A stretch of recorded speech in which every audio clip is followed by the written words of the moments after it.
ఈ వీడియో బిల్డర్ల కోసమేనండి. బిల్డర్లు చాలా మందికి బీపీఎస్ చాలా అవసరం ఉంటుంది.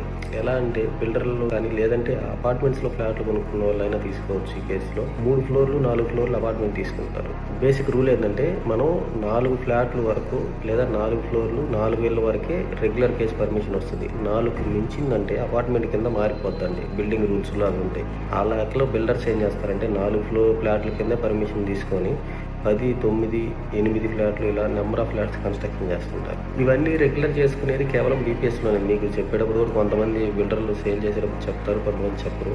ఇవి రెగ్యులర్ చేసుకునేది కూడా బీపీఎస్లోనే చేసుకోవాలండి. లేదు మార్టిగేజ్ పెడతాం అంటే పెద్ద సైట్లు ఉంటే మార్టిగేజ్ చేయాల్సి వస్తుంది. 10% ఆఫ్ ది బిల్డప్ ఏరియా అంటే ఏదో ఒక ఫ్లాట్లు 2 ఫ్లాట్లు మార్టిగేజ్లోకి వెళ్ళిపోతాయి. ఆ మార్టిగేజ్ ఎప్పటికీ రిలీజ్ కాదండి. ఇంకొక పెద్ద విషయం ఏంటంటే గవర్నమెంట్ నెక్స్ట్ ప్లాన్ చేయబోతుంది. మార్టిగేజ్ ఫ్లాట్ బీపీఎస్లో రెగ్యులర్ చేసుకోకుండా ఎవరన్నా ఉంటారో వాళ్ళ ఫ్లాట్లలో మార్టిగేజ్ ఫ్లాట్ని గవర్నమెంట్ హ్యాండ్ ఓవర్ చేసుకోబోతుంది. ఏపీ తెలంగాణలో స్ట్రక్చరల్ పర్మిషన్ ఈవెన్ వాస్తు పరంగా ఎటువంటి డౌట్స్ ఉన్నా కూడా మీరు మా స్థపతిని కాంటాక్ట్ అవ్వచ్చండి.